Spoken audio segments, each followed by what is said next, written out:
जिसको तुम आम हिंदू बोलते हो, उसका अपने धर्म की केंद्रीय किताबों से कोई संबंध ही नहीं रह गया है। और यही इस समय धर्म के लिए सबसे बड़ा खतरा है। सनातन धर्म या हिंदू धर्म को किसी दूसरे धर्म से बाद में होगा खतरा। पहला खतरा उससे हिंदुओं से ही है, क्योंकि जिसको आप हिंदू बोलते हो वो नाम का हिंदू है। उससे पूछो तू कैसे है हिंदू, तो उसके पास बस एक बात होगी बोलने के लिए, मेरे माँ बाप हिंदू हैं तो मैं भी हिंदू हूँ।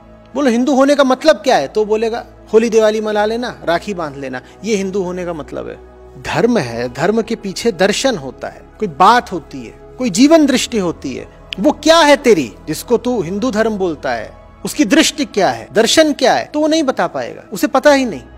अभी कहा सनातन धर्म, फिर कहा हिंदू धर्म, उसी को वैदिक धर्म भी बोलते हो। ये कौन सा वैदिक धर्म है जिसका पालन करने वालों के घरों में वेद पाए ही नहीं जाते?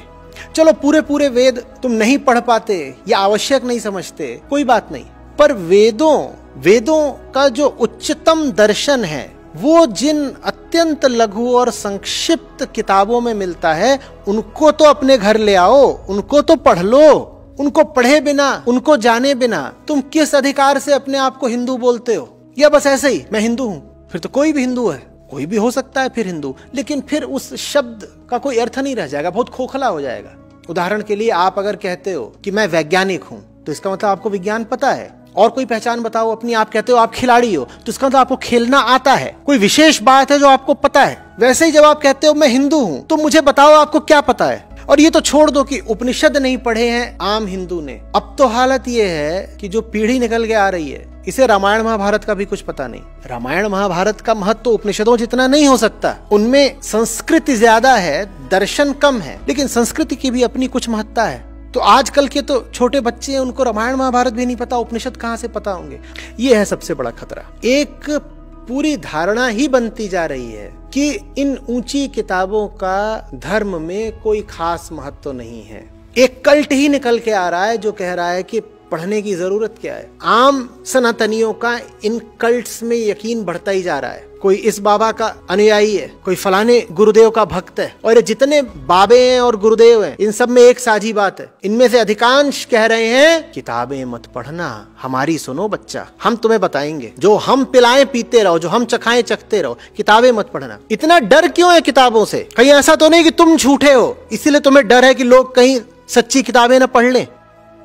पर अनादर, गीता के प्रति अनादर, सब ग्रंथों के प्रति अनादर, और ये अनादर फैलाने में सबसे आगे हैं आजकल के जितने व्यवसायी और पेशेवर गुरु लोग हैं, क्योंकि इनका धंधा चलेगा नहीं अगर तुम्हें गीता समझ में आ गई। इतना बताए देता हूं, ये सिर्फ उस दिन तक चल सकते हैं जिस दिन तक तुम कृष्ण से दूर हो। जिस दिन तुमको कृष्ण और अष्टावक्र समझ में आने लग गए, गुरु महाराज का धंधा तुरंत बंद हो जाएगा, क्योंकि तुम्हें दिख जाएगा कि गुरु महाराज एक नंबर के ठग हैं। होली दिवाली मनाने से या हिंदू नाम रख लेने से तुम हिंदू नहीं हो जाते। कुछ जानोगे, कुछ लिखोगे, कुछ पढ़ोगे।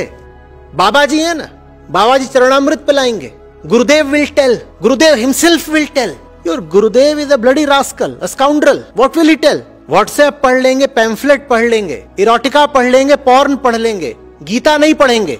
घर घर में संतों की वाणी होनी चाहिए, कबीर साखी ग्रंथ होना चाहिए, उपनिषद संग्रह होने चाहिए, श्रीमद् भगवद गीता होनी चाहिए, अष्टावक्र गीता होनी चाहिए।